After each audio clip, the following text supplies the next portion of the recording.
اللہ اللہ اللہ اللہ۔ قرآن مجید ارشاد فرماتا ہے آگے کہ وَاسْتَعِینُوا بِالصَّبْرِ وَالصَّلَاةِ، صبر اور نماز سے مدد مانگو۔ صبر کا لغوی معنی ہوتا ہے اپنے آپ کو روک لینا، مشکلات آئیں، مصیبتیں آئیں، آزمائشیں آئیں یا نفس کوئی خواہشات کرے تو اپنے آپ کو روکنا، یہ صبر ہے۔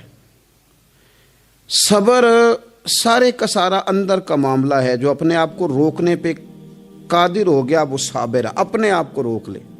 سب سے زیادہ ہمیں نقصان ہماری اپنی خواہشات دیتی ہیں، ہمارا اپنے اوپر ہی قابو نہیں۔ صبر یہ ہے کہ انسان اپنے اوپر کنٹرول کرے، اپنے آپ کو روکے۔ اسی لیے نبی پاک صلی اللہ علیہ وسلم نے صحابہ سے پوچھا تھا نا، پہلوان کون ہے؟ تو یا رسول اللہ جو میدان میں اترے اور اپنے دشمن کو بچھاڑ دے، تو حضور نے فرمایا نہیں، جو غصے کے وقت اپنے آپ کو قابو کر لے وہ پہلوان ہے، جو تحمل کا مظاہرہ کر جائے وہ پہلوان ہے۔ صبر کا معنی ہوتا ہے اپنے آپ پہ کنٹرول رکھنا، آپ کو کنٹرول حاصل ہو اپنی خواہشات پر بھی، اپنے جذبات پر بھی، اپنے معاملات پر بھی، آپ اس کو کنٹرول کر سکیں۔ یہی تصوف ہے، یہی طریقت ہے، یہی صوفیاء سبق دیتے ہیں۔ تو فرمایا وَاسْتَعِینُوا بِالصَّبْرِ وَالصَّلَاةِ، صبر اور نماز سے مدد چاہو۔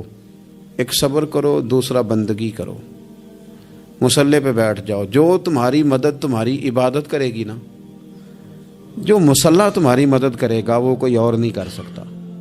مصلی پہ بیٹھو، نماز سے مدد چاہو۔ نبی پاک صلی اللہ علیہ وسلم کا طریقہ کیا ہے کہ اگر آندھی آئی ہے تو حضور نے نماز کی نیت باندھ لی، بارش نہیں ہوتی تو نماز کی نیت باندھ لی، اگر سورج چاند گرہن ہو گیا تو حضور نے نماز کی نیت باندھ لی، حتیٰ کہ کافر ساری رات صفیں سیدھی کراتے رہتے تھے اور رسول پاک ساری رات مصلی بچھا کے نفل ادا فرماتے رہتے تھے۔ نماز سے مدد چاہیں۔ ارشاد فرمایا کہ وَإِنَّهَا لَكَبِيرَةٌ إِلَّا عَلَى الْخَاشِعِينَ، صبر اور نماز سے مدد مانگو، بے شک یہ دونوں چیزیں بھاری ہیں، کام دونوں مشکل ہیں، لیکن ڈرنے والوں پر مشکل نہیں۔ جو رب سے ڈرتے ہیں ان کے لیے مشکل ہے۔ اب مجھے اجازت ہونی چاہیے نا، یہ کہہ لینا چاہیے نا کہ کوئی شخص کہے میرا نماز میں دن نہیں لگتا، تو میں اسے کہوں کہ تو رب سے ڈرتا ہی نہیں، اصل میں تو ڈرتا ہی نہیں۔ اگر تو ڈرے تو لفظ ہی نہ ادا کرے، اللہ نے بلایا اور تو آیا ہی نہیں۔ فرمایا یہ وزن ضرور ہے ان دو چیزوں کا، لیکن ڈرنے والوں پر، یہ ڈرنے والے کون ہیں؟ فرمایا الذین یظنون انہم ملاقو ربہم وانہم الیہ راجعون، جو اس بات کا یقین رکھتے ہیں کہ ہم نے اپنے رب سے ملاقات کرنی ہے اور ہمیں اسی کی طرف لوٹ کر جانا ہے۔ جس بندے کو یقین ہونا میں نے رب سے ملنا ہے، میں نے اس سے ملنا ہے، اسی کی طرف جانا ہے، اس کے لیے نہ نماز مشکل ہے نہ صبر مشکل ہے، اس کے لیے دونوں چیزیں آسان ہو جاتی ہیں۔ شرط یہ ہے کہ شوق ہو تیرے اندر رب سے ملاقات کا، تجھے شوق ہو۔ میرے نبی پاک صلی اللہ علیہ وسلم نے فرمایا لوگوں جو رب سے ملنے کا شوق رکھتا ہے نا، اللہ بھی اس سے ملنا پسند کرتا ہے، اور جس کے دل میں شوق ہی نہیں رب سے ملنے کا، تو جو اللہ کی ملاقات پہ یقین رکھتا ہے نا، وہ پھر نماز اور صبر کا عادی ہو جاتا ہے۔ تو ان تین چار چیزوں پر خوب توجہ کریں، خوب توجہ کریں۔ صبر اور نماز خاص چیز ہے۔ حضرت غوث اعظم رضی اللہ تعالیٰ عنہ فرماتے ہیں اگر آزمائشیں نہ ہوتیں تو سارے لوگ ہی عابد زاہد ہوتے۔ یہ تو آزمائش آتی ہے، صبر کرنا پڑتا ہے، تو پھر پتہ چلتا ہے کہ عابد زاہد کون ہے۔ آزمائشیں نہ ہوتی تو سارے عابد زاہد ہوتے۔ اللہم صلی علی سیدنا و مولانا محمد معدن الجود والکرم وعلی آلہ وصحبہ وبارک وسلم۔ عزیز دوستو، قرآن مجید نے نبی پاک علیہ السلام کے اخلاق عالیہ کی تعریف کی اور ارشاد فرمایا کہ وَإِنَّكَ لَعَلَىٰ خُلُقٍ عَظِيمٍ، اے محبوب علیہ السلام ہم نے آپ کو خلق عظیم کا مالک بنایا۔ نبی پاک صلی اللہ علیہ وسلم نے جو اخلاق ہمیں عطا فرمائے ہیں نا، وہ کوئی عام سادے سے یا ایسے رویے نہیں ہیں جو کوئی بھی مصلح کسی کو بتا لے، بلکہ کائنات میں جو سب سے اچھی عادات اور سب سے اچھے اخلاق تھے وہ رسول کریم علیہ السلام نے ہمیں عطا فرمائے. اور حضور علیہ السلام نے فرمایا میں اخلاق حسنہ کی تکمیل کرنے آیا ہوں. یعنی ساری دنیا جمع ہو کے بھی دوبارہ اتنے اچھے اخلاق کی طرف توجہ دلانے کا دعویٰ نہیں کر سکتی جو اخلاق مدینے والے محبوب نے ہمیں عطا فرمائے. یہ حد ہے، اس سے مزید آگے کوئی بڑھ سکتا؟ وَإِنَّكَ لَعَلَىٰ خُلُقٍ عَظِيمٍ.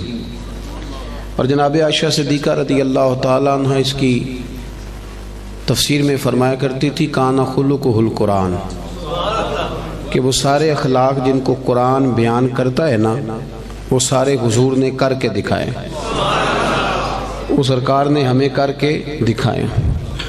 ہمارے ہاں لوگ یہ سمجھتے ہیں کہ صرف میٹھا بولنے کا نام اخلاق ہے، حالانکہ اخلاق اعلیٰ حضرت نے خلق کا ترجمہ خو کیا ہے، یعنی عادت. اچھے اخلاق بنیادی طور پہ اچھی عادات کو کہتے ہیں. لوگ سمجھتے ہیں کہ صرف شاید میٹھا بولنے کا نام، یہ بھی اخلاق کا ایک حصہ ہے لیکن ایک حصہ ہے. میٹھا بولنا کل اخلاق نہیں. میٹھا تو آپ کو پتہ ہے لوگ اپنے مطلب کے لیے بھی بولتے ہیں. میٹھا تو لوگ مطلب کے لیے بھی بولتے ہیں. جہاز کا جو عملہ ہوتا ہے ان کی بڑی بڑی تگڑی تنخواہیں ہوتی ہیں، بڑی بڑی. تو ان میں سے جو آدمی 2 لاکھ روپیہ مہینہ لیتا ہے اسے پتہ ہوتا ہے کہ یہ بندہ 15,000 کی ٹکٹ لے کے بیٹھا ہوا ہے، لیکن وہ جتنی مرضی تلخی کرے ان کی ٹریننگ ہوتی ہے کہ تم نے تلخ نہیں بولنا. یہ ٹریننگ ہوتی ہے. بلکہ چلیں اس سے زیادہ کھول کے بات عرض کرتا ہوں. آپ یہ اپنے شہر میں کسی کپڑے والی دکان پہ چلے جائیں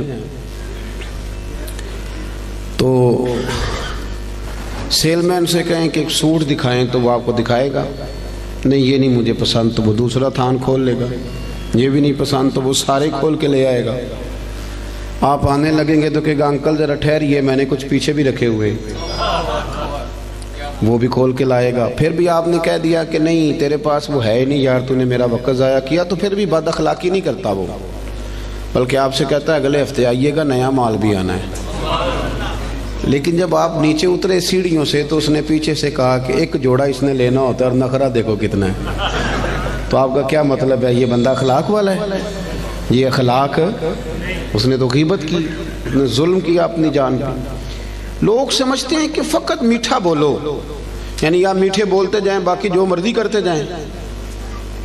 اخلاق صرف میٹھا بولنے کا نام نہیں. اخلاق میٹھا بولنے کو نہیں کہتے، اخلاق تو سچ بولنے کو کہتے ہیں. سچ بولنا اور اس سچائی میں پھر مٹھاس پیدا کرنا، پھر اس کا نام حسن اخلاق ہے. سچ بولنے کا نام اخلاق ہے، خودداری کا نام اخلاق ہے، عزت نفس کا نام اخلاق ہے. عزیز دوستو، دیانتداری کا نام اخلاق ہے. نبی کریم صلی اللہ علیہ وسلم نے نا ہمیں بلند اخلاق سکھائے، بلند اخلاق. آج جن چیزوں کی بہت زیادہ ضرورت ہے ان میں سے ایک چیز ہے خودداری، عزت نفس. یہ دولت بے بہا ہے. حضرت حکیم بن حزام رضی اللہ تعالیٰ عنہ فرماتے ہیں کہ ہم کچھ لوگ نبی پاک صلی اللہ علیہ وسلم کی بارگاہ میں حاضر ہوئے تھے. حضرت عبد الرحمن ابن عوف بھی ان میں شامل تھے. ہم جب حاضر، یہ سیاستہ کی روایت ہے، کہتے ہیں جب ہم حاضر خدمت ہوئے تو حضور نے فرمایا میرے ہاتھ پہ بیعت کرو. ہم نے اس کی حضور ہم تو پہلے بیعت کر چکے ہیں، بیعت اسلام تو ہو چکی. حضور نے دوبارہ فرمایا بیعت کرو. ایک صحابی نے پھر عرض کی حضور بیعت کر چکے ہیں، تو حضور نے فرمایا دوبارہ بیعت کرو، اور اس بات پر بیعت کرو کہ کسی دنیا دار کے آگے ہاتھ نہیں پھیلاؤ گے. کسی دنیا دار کے سامنے، ایک ہے اللہ والوں سے مانگنا، اللہ والوں کی مدد تو عین اللہ کی مدد ہوتی ہے، دنیا داروں سے مانگنا، اور ایک ہے دین کے لیے کسی کو توجہ دلانا، اس کا بھی معنی اور ہے. لیکن اپنی ذات کے لیے مانگنا، لالچ کرنا، لوگوں کی جیبوں کو دیکھنا. ہمارے نوجوان سارے تلاش کرتے پھرتے ہیں، وہ میری لندن والی پھوپھی مہربان ہو جائے تو میرا کام بن جائے گا، کبھی میرا امریکہ والا ماموں مجھے لے جائے تو میں بچ گیا. سہارے ڈھونڈتے پھرتے ہیں. سہارے کمزور لوگ ڈھونڈتے، کمزور لوگ سہارے ڈھونڈتے ہیں. اسلام تو وہ والا اخلاق سکھاتا ہے کہ سہارے ڈھونڈو نہ بلکہ کسی کا سہارا بن جاؤ، سہارا بنو کسی کا۔ حضور نے باقاعدہ بیعت لی، فرمایا بیعت کرو میرے ہاتھ پر کہ تم کسی کے آگے سوال۔ تو حضرت حکیم بن حزام کا اپنا یہ حال تھا کہ بوڑھے ہو گئے تھے، ضعیف تھے، چلتے تھے تو کمر میں تکلیف ہوتی تھی۔ ایک دفعہ گھوڑے پہ بیٹھے تھے یا اونٹ پہ بیٹھے تھے تو ہاتھ سے درہ گر گیا زمین پہ، آپ کا خادم قریب کھڑا تھا، بڑی مشکل سے گھوڑے سے اترے، وہ درہ اٹھایا، دوبارہ بیٹھنے لگے تو تکلیف ہوئی، 2-3 دفعہ کوشش کر کے بیٹھ گئے تو خادم کہنے لگا حضور مجھے حکم دے دیتے میں پکڑا دیتا۔ فرمانے لگے کیسے تمہیں کہہ دیتا؟ میں نے اپنے محبوب سے وعدہ کیا ہے کہ زندگی میں کسی دنیا دار سے سوال نہیں کروں۔ یہ کمزور لوگ ہوتے ہیں میرے بھائی۔ غیرت، اقبال نے کہا، اقبال کہنے لگے غیرت ہے بڑی چیز جہان تگ و دو میں، غیرت مند بن، تو کسی کے سامنے ہاتھ پھیلاتا ہے؟ غیرت ہے بڑی چیز جہان تگ و دو میں، پہناتی ہے یہ فقر کو تاج سردارا۔ فرمایا فقیر اگر سرداری والا تاج پہننا چاہتے ہیں نا تو پھر وہ ہاتھ پھیلانا چھوڑ دیں۔ مسند امام احمد بن حنبل کی حدیث کے 2 جملے ان کو رٹ کے یاد کر لینا آپ نے۔ ایک شخص نے عرض کیا تھا یا رسول اللہ صلی اللہ علیہ وسلم ذلت کیا ہے؟ تو نبی پاک علیہ السلام نے فرمایا اگر تو لالچ کرے گا تو ذلیل ہو جائے گا، لالچ کرے گا تو ذلیل ہو جائے گا۔ عرض کی حضور پھر عزت کیا ہے؟ تو محبوب فرمانے لگے جو رب نے تجھے دیا ہے نا اس پہ راضی ہو جا، اللہ تجھے عزت عطا کر دے گا۔ خوددار بنے۔ قرآن پاک نے نا تعریف کی ہے اصحاب صفہ کی، قرآن کہتا ہے لا یسألون الناس الحافا، وہ کسی سے لپٹ لپٹ کر سوال نہیں کرتے، پیٹوں پہ پتھر باندھے ہوئے، کئی دنوں سے روٹی نہیں کھائی، پر کسی سے لپٹ لپٹ کر سوال، وہ خودداری والے لوگ، عزت نفس والے، وہ ہاتھ نہیں پھیلاتے، وہ ان کا یہ رویہ نہیں ہے کہ کوئی آئے گا تو مجھے دے جائے گا۔ خواجہ حسن بصری رحمۃ اللہ علیہ کے پاس ایک نوجوان آیا تو آگے کہنے لگا حضرت جی مجھے سمجھ لگ گئی آج کے بعد میں نے کام کوئی نہیں کرنا، اب میں گھر بیٹھوں گا اللہ روزی دے گا۔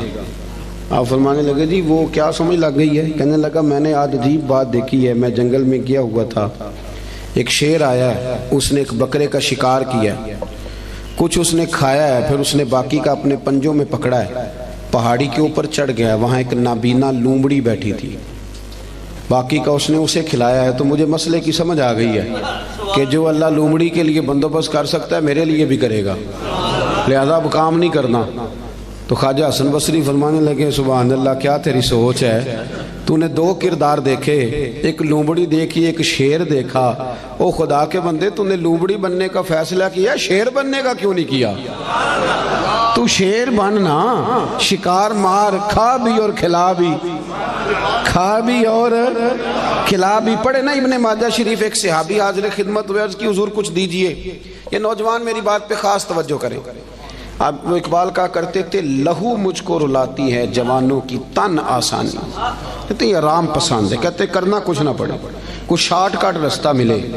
بلکہ ہمارے بچے تو اب خواب دیکھتے ہیں کہ سویرے میں اٹھوں تو میرے نا بستر کے نیچے ایک توڑا پیسوں کا پڑا ہوا ہو، یا میری موٹر سائیکل سے بس ٹکرائے کچھ ہے، میں اٹھاؤں تو نیچے ہیرے ہی ہیرے ہوں۔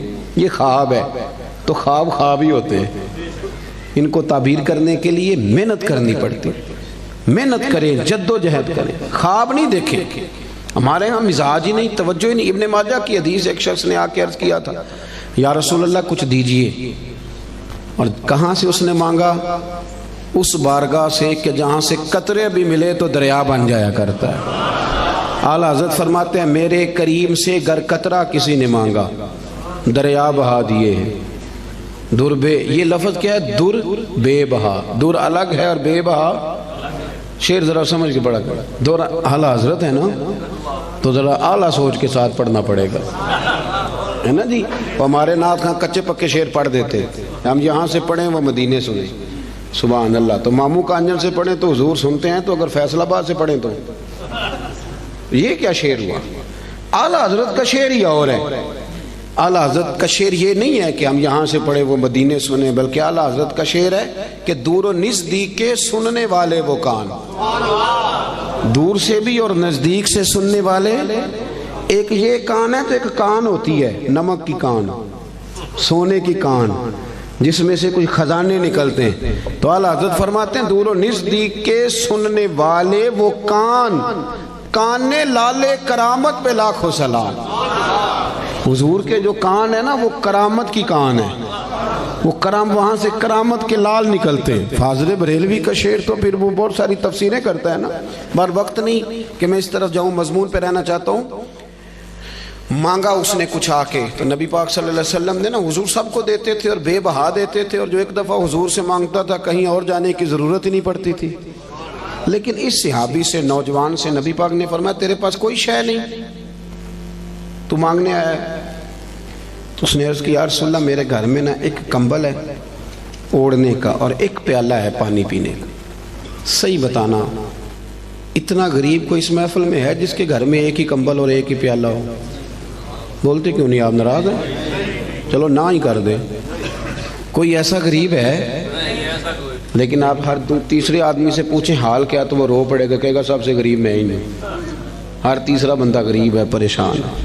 اتنا بھی کوئی غریب ہوگا کہ ایک پیالہ پانی پینے کا اور ایک کمبل اوڑھنے کا؟ نبی کریم علیہ الصلوۃ والسلام نے نا وہاں اسے یہ نہیں کہا کہ چل تو رو آنسو بہا، اور میں لوگوں کو بھی کہتا ہوں کہ سارے کہیں کہ بڑا غریب ہے اس کے ساتھ تعاون کرو. نا، اس غریبی پر بھی رسول کریم نے غیرت کا درس دیا. حضور نے فرمایا جا کمبل اور پیالہ لے کے آ. وہ لے کے آئے تو اللہ کے رسول نے فرمایا کون خریدے گا بھائی؟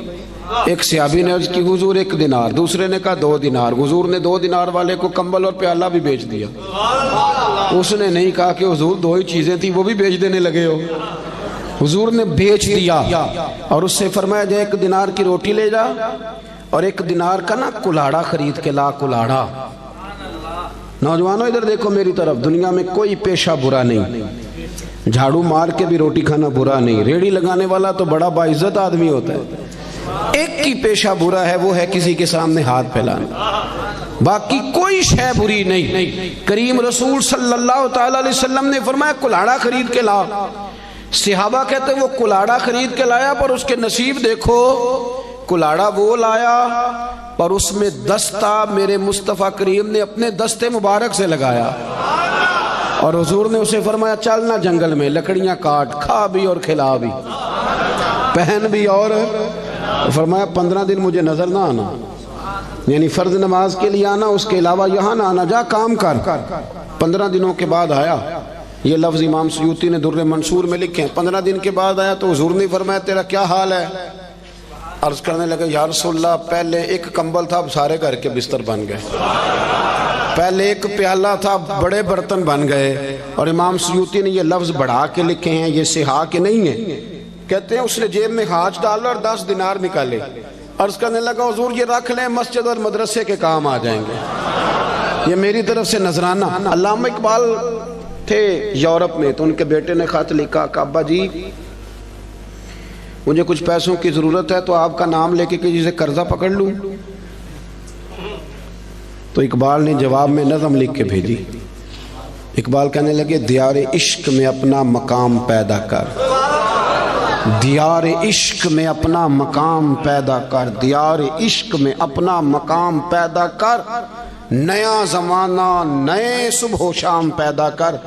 خدا اگر دل فطرت شناس کرے عطا تجھ کو، تو پھر سکوت لالا و گل سے کلام پیدا کر. اور اقبال کہنے لگے پتر میرا طریق امیری نہیں فقیری ہے، خود ہی نہ بیچ غریبی میں نام پیدا کر. خود ہی نہ بیچ غریبی میں، کس میں؟ یہ نوجوان کیوں نہیں بولتے جن سے میں بات کر رہا ہوں؟ غریبی میں نام. اعلیٰ حضرت فاضل بریلوی کا جو مدرسہ ہے نا بریلی شریف میں، وہ آج بھی چھوٹا سا ہے. یہ تھوڑا سا کرنی پڑتی ہے محنت شنت. تو بڑے خوددار آدمی تھے. کسی نے کہا بہت بڑے شاعر ہیں. نان پارا ایک ریاست ہے انڈیا کی، اگر نان پارا کے نواب کے لیے 2-3 شعر لکھ دیں تو مدرسہ بن جائے گا. تو اعلیٰ حضرت کہنے لگا چلو کوئی حرج نہیں، لکھ دیتے ہیں. یہاں تقریریں بکتی نہیں، نعتیں بکتی نہیں، یہاں بڑا کچھ نہیں ہوتا نیلام. تو 2 شعر لکھ دیں؟ کہنے لگے لکھ دیتے. کیا خوبصورت شعر لکھے. کہنے لگے کروں مدح اہل دول رضا، اور پڑے اس بلا میں میری بلا، میں تو گدا ہوں اپنے کریم کا.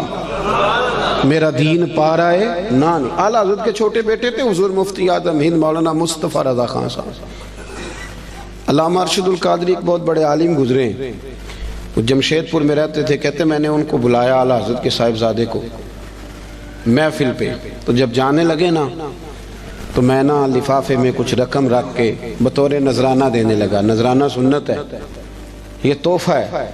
کہتے ہیں حضور مفتی اعظم نے مجھ سے پوچھا یہ کیا ہے, تو مجھے کہنا چاہیے تھا نذرانہ ہے, تحفہ ہے. میرے منہ سے نکل گیا حضور کرایہ ہے, آنے جانے کا کرایہ ہے. تو کہتے ہیں میرے منہ سے نکل گیا تو حضرت نے لپیٹ کے پیسے میری جیب میں دیے. کہنے لگے ارشد القادری صاحب یہ رکھیے, میں احمد رضا کا بیٹا ہوں, میں کرایہ کا مولوی نہیں کہ جو کرایہ دے گا اور مجھے بلا لے گا. میرے والد نے بتایا ہے کرو مدح اہل دول رضا, پڑے اس بلا میں میری بلا, میں گدا ہوں اپنے کریم کا, میرا دین پارا ہے. نوجوانوں یہ اخلاق سب سے پہلے سیکھو, سب سے پہلے کہ کسی دنیا دار کے سامنے ہاتھ آپ محنت کریں. اللہ تو محنت کرنے والے کو محبوب ہی بڑا رکھتا ہے. آپ مشقت کریں, آپ دیکھیں رب کتنے رستے کھولتے. اور ایک اور بات, جو لوگ سیڑھیوں سے چلتے ہیں نا, بے ساکھیوں سے, انہیں پیروں پہ چلنا ہی نہیں آتا. اگر اپنے پیروں پہ چلنا سیکھو گے نا تو ایک دو دفعہ لڑکھڑاؤ گے, پھر سیدھے کھڑے ہو جاؤ گے, سیدھے کھڑے ہو جاؤ گے. سب سے پہلا اخلاق یہ سیکھو کہ کچھ بھی ہو جائے تھوڑے پہ گزارا کرو, تھوڑے, لیکن اپنے گھر کے اندر رہو. اگر آپ کا اپنا مکان ہے اور وہ کچا ہے تو ہمیں کیا ضرورت ہے کسی کا پکا دیکھنے کی, جو ہمارا ہے وہ محل ہے, ہمیں کیا ضرورت. خودداری, عزت. اور دوسرا اخلاق, آپ کو پتہ ہے نبی پاک صلی اللہ علیہ وسلم کی سب سے پہلے شہرت کیا ہوئی تھی کہ صادق اور امین ہے. صادق اور بول کے بتائیے, حضور سب سے پہلے معروف کس بات سے ہوئے؟ ہمارے ہاں نا پاکستان کے آئین میں جھوٹ کی سزا ہی کوئی نہیں. پاکستان کے آئین میں جھوٹ کی سزا, آپ جائیں تھانے اسے کہیں اس بندے نے میرے ساتھ 50 جھوٹ بولے ہیں, کہے گا اس کا پرچہ ہی نہیں ہو سکتا. اور جھوٹ اتنا عام ہو گیا, غلط بیانی, جھوٹ, اور وہ طے کر کے بولتے ہیں لوگ جھوٹ, طے کر کے. یعنی شادی کارڈ پہ جان بوجھ کے لکھتے ہیں کہ 12 بجے کھانا ہے, کھلاتے ہیں 12 بجے. کیوں لکھتے ہیں؟ یہ جھوٹ نہیں, کیوں آپ نے جھوٹ لکھا؟ پھر اس کے ساتھ آپ نے انشاءاللہ کا جملہ بھی استعمال کیا, کیا ضرورت تھی اس کی؟ اتنا جھوٹ. ایک بچہ مجھے کہنے لگا حضرت صاحب میری اماں سے کہہ دیں کہ اس دفعہ میں ضرور لے کے جاؤں گا عمرے پہ. تو میں نے کہا بھی آپ کی اماں آپ کہہ دیں. کہنے لگے میں نے 15 دفعہ پہلے بھی وعدہ کیا عمرے پہ بھیجنے کا, اب میری ماں میرا یقین ہی نہیں کرتی. ہمارے گھر میں سب سے بڑی لڑائی بلا کیا ہے؟ بی بی کہتی ہے کہ روٹی روزی کا مسئلہ نہیں, مجھے اعتبار ہی نہیں کہ یہ سچ بولتا ہے کہ جھوٹ بولتا ہے. ہم نے اعتبار ضائع کر لیا, اعتبار ضائع ہو گیا, لوگ یقین کرنے کو تیار نہیں. وہ حضور کا اخلاق جس سے میرے رسول پاک نے آغاز فرمایا, جس سے حضور کی تعریف ہوئی, سچ بول. پڑھے نا ابو داؤد شریف, ایک صحابی نے کہا تھا یا رسول اللہ مومن بزدل ہوتا ہے, حضور فرمانے لگے ہو جاتا ہے کبھی کبھی. اس نے کہا یا رسول اللہ مومن کنجوس بھی ہوتا ہے, فرمایا کر لیتا ہے میرا مومن کبھی کبھی کنجوسی بھی. ایکون المؤمن کاذبا قال لا او کما قال صلی اللہ تعالی علیہ وسلم.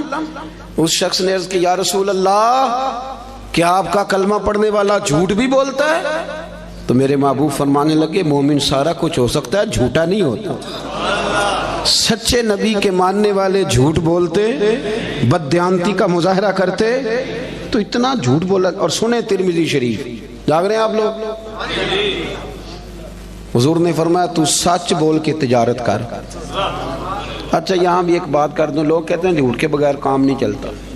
میرا یہ خیال ہے کہ سچے کا کام زیادہ چلتا ہے. بندے کہتے ہیں وہ 5 روپے زیادہ لیتا ہے پر بندہ کھرا ہے, چیز غلط ہے, اس کی تو شہرت اچھی ہو جاتی ہے. ترمذی شریف کے لفظ ہیں, اللہ کے حبیب صلی اللہ علیہ وسلم نے فرمایا تو سچ بول کے تجارت کر, اللہ سچے تاجر کو قیامت کے دن نبیوں کے ساتھ جگہ عطا فرمائے گا. لیکن لوگ جھوٹ بولتے ہیں اور بڑا تگڑا کر کے بولتے ہیں, بددیانتی کرتے ہیں, اور چھوٹی چھوٹی سی, یعنی کبھی کبھی نا شرم آتی ہے جب بڑے ذمہ دار ادارے کا آدمی 200 روپیہ رشوت لیتا ہے نا, تو شرم آتی ہے کہ یار اس کو ڈسکس بھی کریں گے اب ہم, یعنی اتنا نیچے اتر جائیں گے. حد ہوتی ہے کوئی کسی چیز کی. اتنا نیچے اتر کے ہم بددیانتی کریں گے؟ آپ کو پتہ ہے کہ جس رات میرے رسول کریم علیہ السلام نے ہجرت کی تھی وہ رات کتنی خطرناک تھی؟ اہل مکہ نے ایک پوری سازش رچی تھی، ہر قبیلے کے ایک آدمی کو تلوار دی تھی، ہر قبیلے کے، تاکہ حضور کو مل کے اگر شہید کیا جائے تو کسی ایک قبیلے پر الزام نہ آئے۔ ہر قبیلے کا بندہ آیا تھا، چاروں طرف سے گھر کو گھیر لیا۔ وہ طے کر کے آئے تھے کہ معاذ اللہ ثم معاذ اللہ حضور کو شہید کریں گے، وہ شہید کر رہے ہیں۔ توجہ ہے میری بات پر؟ اور سرکار حضرت مولا علی شیر خدا سے فرما رہے ہیں کہ تو میرے بستر پہ لیٹ جا، سویرے لوگوں کی امانتیں واپس کر کے آ جانا۔ محققین کہتے ہیں کہ وہ امانتیں بھلا کن لوگوں کی تھیں؟ جو باہر تلواریں لے کے کھڑے تھے۔ مجھے سچ بتاؤ کہ جس بندے سے میں نے لینا ہو لاکھ روپیہ وہ عمرے پہ جانے لگے، حالانکہ مجھے پتہ ہے کہ 20 دنوں میں 28 دنوں میں لوٹ آئے گا، تو میں اسے جانے دیتا ہوں؟ میں کہتا ہوں پہلے میرے پیسے رکھ۔ آپ ذرا اس بات کو اس کو عام نہ لیجئے گا، ذرا اس کی گہرائی دیکھیں کہ آپ ایک بندے کو شہید کرنے لگیں، آپ اس کا خاتمہ کرنے لگیں اور آپ کے پیسے اس کے گھر میں پڑیں۔ انوکھی بات نہیں؟ اخنس بن شریک سے ابو سفیان کہنے لگے کہ سنا تیرے بھی پیسے وہاں پڑے ہیں، تو شہید کرنے آ گیا تو پیسے تو لے لینے تھے۔ تو اخنس بن شریک کہنے لگا ابو سفیان چپ کر، بات کا تجھے بھی پتہ ہے اور بات کا مجھے بھی پتہ ہے، وہ باہر سے نہیں آئے، یہیں پیدا ہوئے، یہیں جوان ہوئے، ہمارے سامنے ان کی کن پٹیوں پہ بال سفید آئے، جانتا تو بھی ہے اور پتہ مجھے بھی ہے، مخالفت جتنی مرضی کریں پر یہ تو ہمیں پتہ ہے نا کہ وہ دنیا سے چلے بھی گئے تو ہماری امانتیں پھر بھی ضائع نہیں ہوں۔ آپ کیا بات کرتے ہیں صاحب؟ تیری صورت تیری سیرت زمانے سے نرالی ہے اور تیری ہر ایک ادا پیارے ادائے بے مثالی ہے۔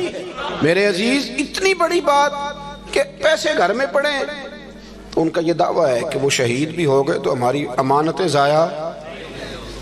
لیکن یہاں کیا حال ہے؟ بڑا سیانہ بندہ، بڑا سیانہ کہتا تیرا بیانہ گیا، ختم، چھٹی۔ کس حساب سے رکھ لیا آپ نے بیانہ؟ کس مفتی سے فتویٰ لیا؟ لیکن چھوٹی چھوٹی چیزوں میں بددیانتی، جھوٹ، دغا، فریب، اور آپ یقین کریں کوئی فائدہ نہیں ہوتا، لوگ پھر بھی جھوٹ بولتے ہیں، مذاق میں جھوٹ بولتے ہیں، جھوٹی کہانیاں سناتے ہیں۔ چھوڑیں، مہینہ چل رہا ہے سیدنا ابو بکر صدیق کا۔ حضرت ابو بکر صدیق رضی اللہ تعالیٰ عنہ نا نبی کریم صلی اللہ علیہ وسلم کو لے کے نا غار ثور پہ تشریف لے گئے۔ آج جب حاجی جاتے ہیں نا وہاں زیارت کے لیے تو رستے میں نا 5-6 جگہ سٹے کا مقام بنا ہوا ہے، چائے پیتے ہیں، بوتل پیتے ہیں، پھر بھی واپس آ کے ڈینگے مارتے ہیں کہ میں چڑھ گیا تھا جی، میں ہو آیا ہوں جی، میں تو یوں گیا اور یوں آیا، حالانکہ رستہ بنا ہوا ہے، رستے میں کئی جگہ پانی پیا ہے، پھر بھی بڑی بڑھ کے۔ جب حضرت صدیق اکبر لے کے گئے تھے تو رستہ بھی کوئی نہیں تھا، وقت تھا رات کا۔ وہ درویشوں نے کیا خوب بات کی، جب دیکھا نا کہ حضور کو ذرا تکلیف ہو رہی ہے تو جناب ابو بکر کہنے لگے حضور میرے کندھوں پہ آ جائے۔ وہ درویش کہنے لگے او ویکھو پبا پار کدب نہیں جے لاؤندا تے 100 پہاڑ تے چڑھے آ جاندا، او پہ آ جاندا دے یار نبی دا اے اصلی دلدار نبی۔ ابو بکر صدیق نے نا اپنی جوان بیٹی، ذرا توجہ کرنا میری بات پر، بیٹیاں بڑی پیاری ہوتی ہیں۔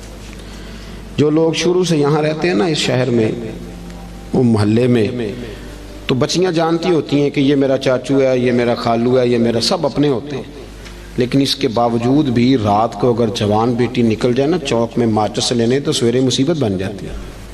وہ بچی رات کو نکل گئی اور ہو سکتا ہے کہ والد بندوق نکال لے کہ تو کیسے باہر گئی تھی، لیکن یارو وفا بڑے بڑے امتحان لیتی۔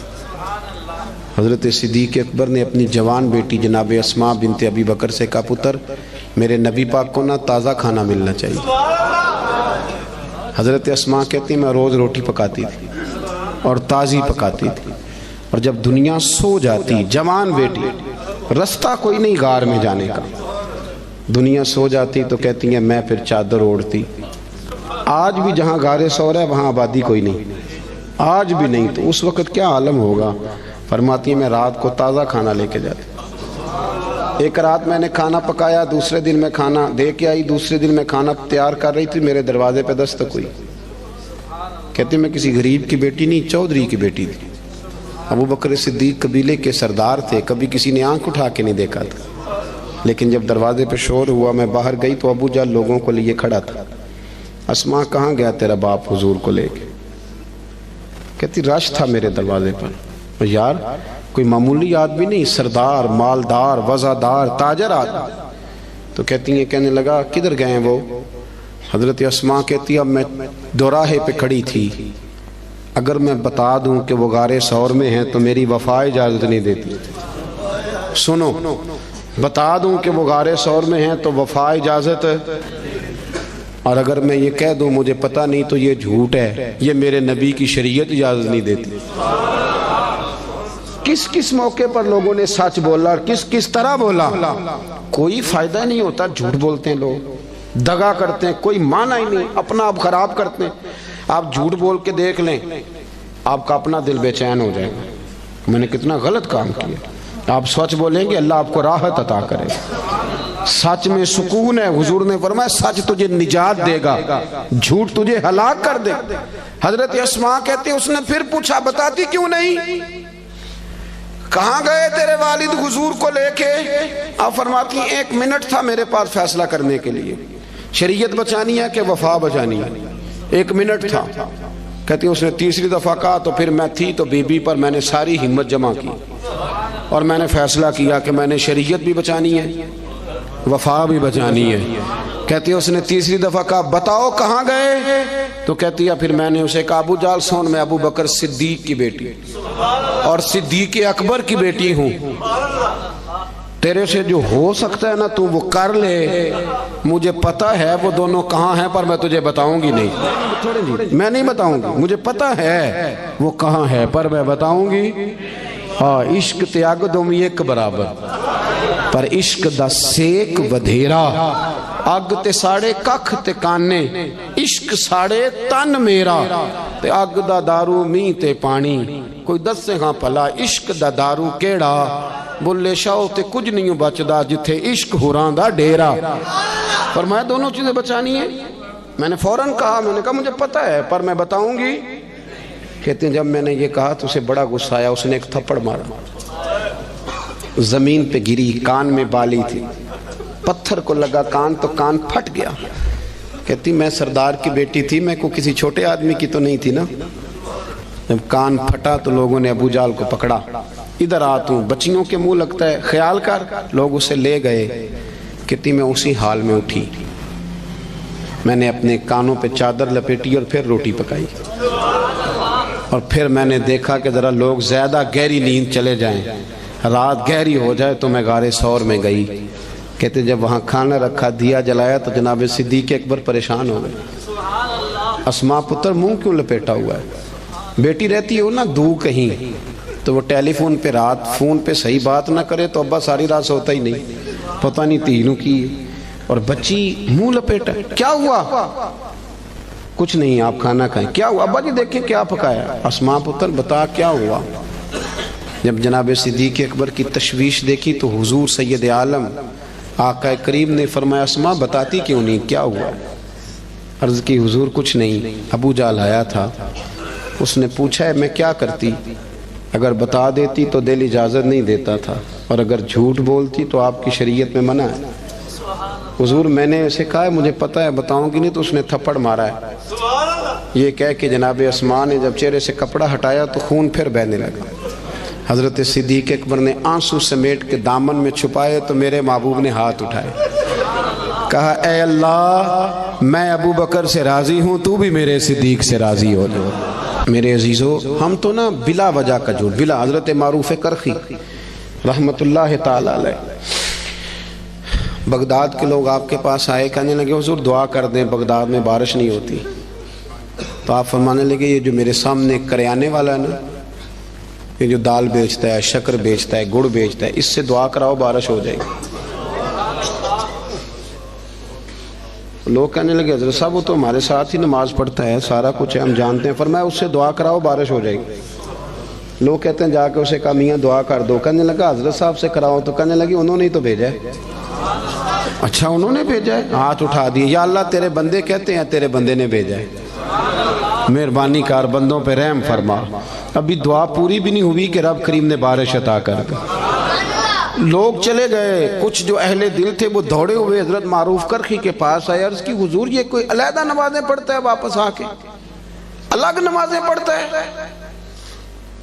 تو آپ فرمانے لگے نہیں اتنی پڑھتا ہے جتنی تم پڑھتے ہو، سنت شریعت کا پابند ہے، داڑھی رکھی ہوئی ہے، 5 وقت مسجد آتے ہو، تو حضور پھر اتنی قبولیت؟ آپ فرمانے لگے 35 سال ہو گئے میرے سامنے دکان کرتا ہے، یہ سودا پورا تولتا ہے اور گاہکوں کے ساتھ سچ بولتا ہے۔ تو جو بندہ 35 سال سے سچ بولے، اللہ کی نافرمانی نہ کرے، وہ بھی جب ہاتھ اٹھائے تو عرش کا مالک فوراً دعائیں قبول فرمائے۔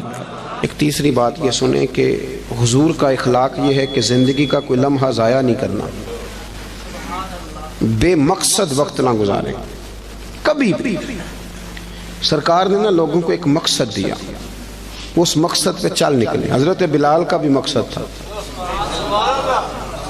حضرت عمر فاروق کا بھی ایک، حضرت خالد بن ولید کا بھی ایک۔ میری بات کی سمجھ آ رہی ہے؟ کوئی زندگی میں نا کوئی مقصد بنائے، اور اگر اللہ دے توفیق تو پھر میرے نبی کریم کے دین کی خدمت کو بھی مقصد بنائے۔ پتہ میں آپ کو عرض کروں، کسی بندے کو لو لگ جائے نا کہ میری 4 بہنیں جوان ہیں، میرا ابا بوڑھا ہو گیا ہے، تو 4 بہنیں اس سے چھوٹی ہوں تو پردیس چلا جاتا ہے اور کہتا ہے پہلے ان 4 کی شادی کروں گا پھر اپنی کروں گا۔ کرتے ہیں کہ نہیں ایسے لوگ؟ کرتے ہیں نا، لو لگ گئی ہے نا کہ میں نے اپنے گھر کو چلانا ہے۔ کسی کو گھر چلانے کی لو لگ گئی، کسی کو مکان بنانے کی، کسی کو بہنیں بیانے کی، کسی کو ماں باپ کو حج کرانے کی۔ کچھ ایسا بھی ہونا چاہیے کہ دین آگے پھیلانے کی بھی لو لگ جائے۔ ہم نے نا بحث سمجھ لیا ہے کہ دین بس بحث کرنے آیا ہے، 1 ربیع الاول سے 12 ربیع الاول تک بحث کرو کہ میلاد منانا چاہیے کہ نہیں، اور ٹکا کے کرو۔ اور جن کی 7 نسلیں میلاد مناتی آ رہی ہیں اور سارے منا، وہ بھی پوچھتے ہیں ہر سال ہی کہ جائز ہے کہ ناجائز ہے۔ میں کہتا ہوں اب بس کریں، اب کتنا کو پوچھنا ہے، اب عمل کا رستہ اختیار کریں۔ اب اور میں نے اس دفعہ دوستوں سے کہا تھا کہ میرا دل کرتا ہے اب یہ نہ پوچھو میلاد منانا چاہیے کہ نہیں، اب میرا یہ دل کرتا ہے کہ ہم سے یہ پوچھیں کہ میلاد کی جھنڈیاں وضو کر کے لگانی چاہیے کہ بغیر وضو کے بھی لگ جاتی ہیں۔ اب ساری زندگی یہیں اڑے رہنا ہے، آگے بھی تو بڑھو نا تھوڑا سا۔ دین کے لیے نا جد و جہد نہیں، شوق نہیں، بلکہ بہانے بازی ہے، فلانا لڑتا ہے، فلانا ایسے کرتا ہے، فلانا۔ چھوڑیں، آپ نے عمل کب کیا ہے؟ دین کو تھوڑا سا مقصود بنائیں، کوئی ایک لائق سا بچہ نکال کے نا اسے دین کا عالم بنائیں، کچھ تھوڑا سا نا دینی چیزوں کو پڑھیں، کچھ لوگوں کو پڑھنے کی رغبت دیں۔ ہمارے ہاں نا وہ کسی ایک مدرسے کا کوئی استاد، اس کی فوٹو چھپ جائے نا اس نے بڑا مارا ہے اور بچے کے کمر پہ نشان پڑ گئے تو فوٹو اچھی چلتی ہے سوشل میڈیا پہ 4 دن۔ مجھے بھی ایک نے لا کے دکھائی، کہنے لگے مولوی صاحب مار مار کے کو کی حال کیتا ہے۔ میں نے اسے کہا کہ کتنے مدرسے ہیں پاکستان میں؟ مدرسوں کی تعداد ہزاروں میں، تو یہ ایک بندہ آپ کو ایسا نکلا ہے تو آپ نے ادھم مچا دیا ہے۔ اس نے غلط کیا، اسے ایسا نہیں کرنا چاہیے تھا، پر آپ میرے ساتھ چلے، میں بتاتا ہوں یونیورسٹیوں میں کیا کیا خرابیاں ہیں، کالجوں میں کیا خرابیاں ہیں۔ آپ حیران ہوں گے کہ نشہ سب سے زیادہ یونیورسٹیوں اور کالجوں میں بکتا ہے۔ آپ نے کبھی دیکھا ہے کوئی مولوی ہائی لائٹ کرتا ہو کہ یونیورسٹیوں میں یہ کچھ ہو رہا ہے؟ کبھی دیکھا آپ نے؟ نہیں کرتے، اس لیے کہ ہم سمجھتے ہیں وطن ہمارا اپنا ہے اور یونیورسٹیاں ہماری اپنی ہیں، پڑھنے والے بچے ہمارے۔ ہم مدارس کے بچوں کو اپنا کیوں نہیں سمجھتے؟ مسجد کو اپنا کیوں نہیں سمجھتے؟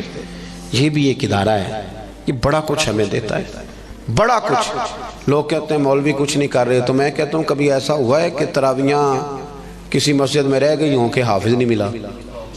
بتائیں کبھی ہوا ہے؟ اس مسجد میں آج جمعہ نہیں ہوا جی مولوی کوئی نہیں ملا۔ تو مدارس کچھ کر رہے ہیں تو اتنا بڑا انقلاب آیا ہوا ہے۔ ہر شعبے کے لیے آپ کو بندہ ملتا ہے۔ اپنا دین کو مقصد بنائیں، اور کچھ نہ کر سکیں تو کم از کم دینی لوگوں کی حوصلہ شکنی نہ کریں۔ ایسے کوئی بندہ پگڑی باندھ کے آ جائے تو اسے کہہ دے کہ تو اچھا لگ رہا ہے، ویسے ایک میرا دل کر رہا ہے بات کر دوں، وہ بھی میں کر ہی دیتا ہوں۔ آپ نا بیوٹی پارلر سے تیار ہو کے ہیں تو لوگ کہیں گے سونے لگ رہے ہیں، یہی کہیں گے. لیکن اگر آپ امامہ باندھ کے، داڑھی رکھ کے، کنگھی کر کے، خوشبو لگا کے ہیں تو لوگ تعریف پھر بھی کریں گے، پر یہ نہیں کہیں گے سونے لگ رہے، کہیں گے کتنا نورانی چہرہ ہے. تو دین کے رنگ میں تو تعریف بھی بدل جاتی ہے اور مزہ دیتی ہے. تو اپنا مقصود بنائے. مجھے بتایا گیا یہاں مسجد اور بڑی جلدی مدرسے کا بھی آغاز ہونے لگا ہے. میں اس چیز کا قائل ہوں کہ مسجد اور مدرسہ جہاں بھی ہو وہ میرے نبی پاک کی پسند ہے. اپنی توجہات بڑھایا کریں. انسانوں میں غلطیاں ہوتی ہیں. مسجد و مدرسوں میں رہنے والے لوگ فرشتے نہیں ہوتے، انسان ہوتے ہیں. تو غلطیاں جہاں ہوتی ہیں ان کو صحیح کیا جاتا ہے، غلطیوں کی مخالفت شروع نہیں کی جاتی. اس مدرسے کو، اس مسجد کو آپ نے توجہ دینی ہے. توجہ. میرے پاس نا میرے کچھ مریدین جو لاہور سے تعلق رکھتے ہیں وہ سارے آئے ہوئے تھے، کچھ دن ہو گئے. وہ کافی سارے لوگ تھے تو کچھ وظائف کی بات چیت چل رہی تھی. تو میں نے انہیں کہا بھی تمہارا ایک وظیفہ میں نے اور بڑھا دیا. وہ پیر صاحب وہ کیا؟ میں نے کہا آپ جس محلے سے آئے ہیں نا، آپ نے ہر جمعے اپنے محلے کی مسجد کی صفائی کرنی ہے. یہ ہمارا وظیفہ ہے، اس کو آپ نے پڑھنا ہے. اور مسجد کے انتظامی معاملات میں مداخلت نہیں کرنی. امام، خطیب، کمیٹی کیا کر رہی ہے اس سے سروکار نہیں. مسجد کی صفائی کریں. آپ کر کے دیکھیں، اللہ آپ کو سکون عطا کرے گا. بہت بڑے درویش گزرے، بابا فرید. جو بندہ کہتا تھا نا دل پریشان ہے اسے جھاڑو دیتے تھے، کہتے تھے جا مسجد میں جا کے جھاڑو دے، رب تجھے سکون عطا کرے گا. اور خود فرمایا کرتے تھے اٹھ فریدہ ستیا تے جھاڑو دے مسیت. اٹھ فریدہ ستیا تے جھاڑو دے، بولیے. چلے مذہبی لوگوں سے بھی بات کر ہی لیتے ہیں. وہ امام صاحب کہتے ہیں مسجد کمیٹی دی وہ صفائی کرے. میں تو امام ہوں نا، امام تو نہیں صفائی کرتا ہوتا. تو کمیٹی والے کہتے ہیں حضرت صاحب کرائی صفاؤ تسی کڑا آپ کرنی، بالا کو لے کرانی جی، وہ بھی بڑے پکے ہیں. تو میں کہتا ہوں کہ مسجد کمیٹی کی ہے کہ اللہ کی ہے؟ اس یہاں کون آتا ہے؟ اللہ کے پرونے آتے ہیں نا، اللہ کے مہمان آتے ہیں. میں الحمدللہ خوشی محسوس کرتا ہوں مسجد کو صاف کرتا، اس لیے کہ وہ رب کا گھر ہے. تو آپ مسجد میں رہتے ہیں، میں مسجد میں رہتا ہوں، اس کا کیا معنی ہوا کہ ہم اس میں بھی کہیں کہ ہماری حدق ہو رہی ہے، ہم کسی چودھری کا گھر صاف کر رہے ہیں؟ تو رب کریم کا گھر ہے. آپ کیوں ایسی کچی؟ اٹھ فریدہ ستیا جھاڑو دے مسیت، اور تو ستا رب جاگدا تیری ڈاڈے نال پرید. اٹھ فریدہ ستیا، داڑھی آ گیا پور، اگا نیڑے آ گیا پچھا رہ گیا دور. اٹھ فریدہ ستیا تے خلقت ویکھن جا، متے کوئی مل جائی بخشیا تے تم ہی بخشیا جا. ایک بات یہ عرض کی کہ خودداری پیدا کرے، اعلیٰ اخلاق ہے. اور دوسری گزارش یہ کی کہ سچ بولیں، دیانتداری کم. اور تیسرا اپنا کوئی مقصد بنائیں، ایک منٹ بھی زندگی کا ضائع نہ کریں. اور اگر دین مقصد بن گیا تو پھر تو دین بھی مل گیا، دنیا بھی مل گئی. جو میں کہہ سکا دعا کرتا ہوں اللہ اسے قبول فرما لے. عشق میں آیا ہو مقام آخر، عشق میں آیا ہو مقام آخر. خود کے جذبے میں ہے، خود کے جذبے میں ہے امام آخر. عشق میں آیا ہو مقام آخر.